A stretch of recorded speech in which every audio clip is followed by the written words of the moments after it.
As anticipation builds over a possible ground operation into Gaza, remember that Israel has conducted ground operations on 2 occasions before into Gaza, once in 2009 for 15 days and then again in 2014 for 19 days. At neither time was Hamas completely obliterated. Then again, nothing of the scale of what happened on October 7th had ever happened before.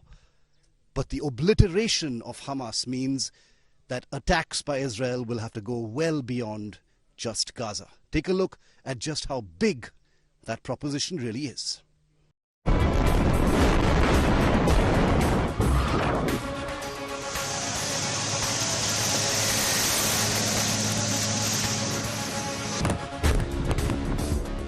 Israel prepares for ground invasion of Gaza.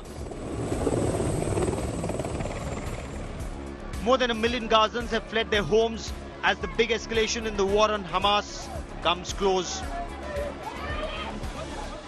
The plumes of smoke that you see rising right behind me, and let me try and show you those plumes of smoke rising in that area right in front of you, there and there.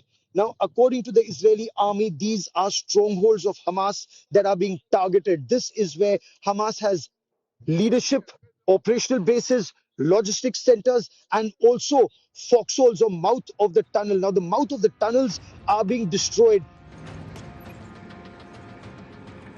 There is massive Israeli troop and tanks deployment along the Gaza Strip. In 18 years since their withdrawal from the Gaza Strip, Israel has invaded Gaza twice.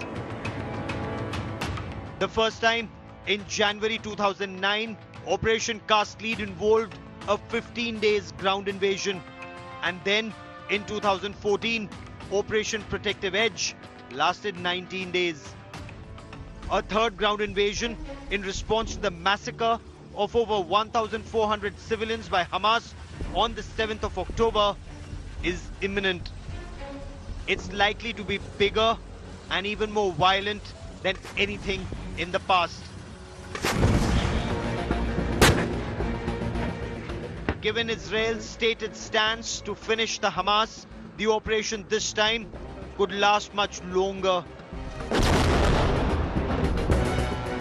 Military experts are debating the nature of invasion and what could be Israel's strategy as it uses its overwhelming strength on ground, at sea and in the air.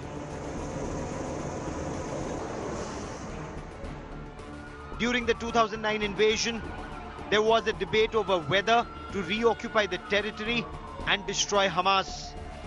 There was a similar debate during 2014 ground invasion. During the 2014 ground operations that cost more Israeli lives than in 2009. With Hamas now equipped with newer weapons and possible stockpiles of anti-tank missiles, shoulder-fired surface-to-air missiles, rockets and improvised explosive devices, it could be a challenging task for Israel to destroy the Hamas network completely.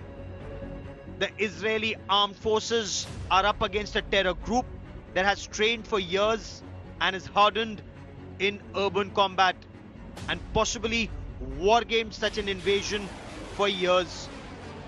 Bureau Report, India Today.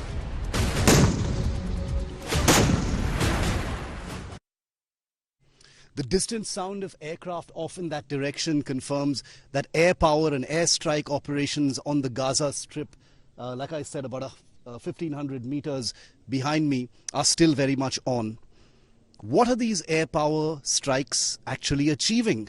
How much of the Hamas strength has been destroyed as a result of this absolutely relentless campaign of bombing by F-16 and F-15 fighters? We take you inside Gaza to show you just how much damage has been done in phase 1 of these strikes.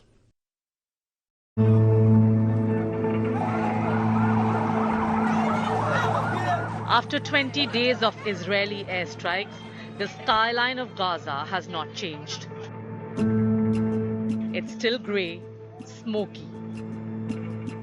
Israeli airstrikes destroyed a Gaza-based reporter's home and community, injured his relatives, and impeded medical treatment due to the destruction of local hospitals.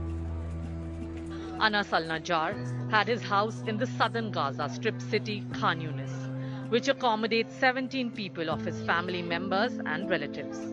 His house is in a community of about 50,000 people. In the early hours of October 21st, al-Najjar's community was hit by an Israeli airstrike, killing a number of residents.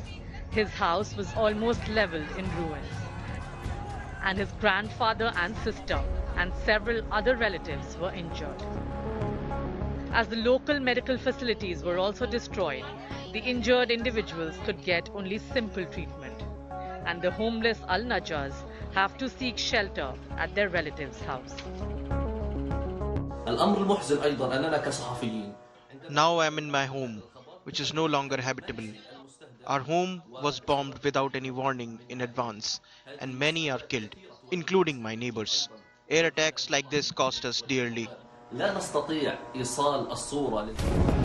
Israeli airstrikes have also posed a severe threat to local medical facilities. On Monday, areas near the Al-Shifa hospital, the largest medical institution in the Gaza Strip, and areas near the Al-Quds hospital in the west of Gaza were hit by fierce Israeli airstrikes. One of the attacked areas was merely 100 meters away from the hospital. يعني منذ أيام والاحتلال يهدد جميع مستشفيات مدينة غزة وشمال قطاع غزة بالإخلاء فهذا ضرب من الخيال سنبقى مع Life in Gaza continues to be a living hell. Bureau Report, India Today.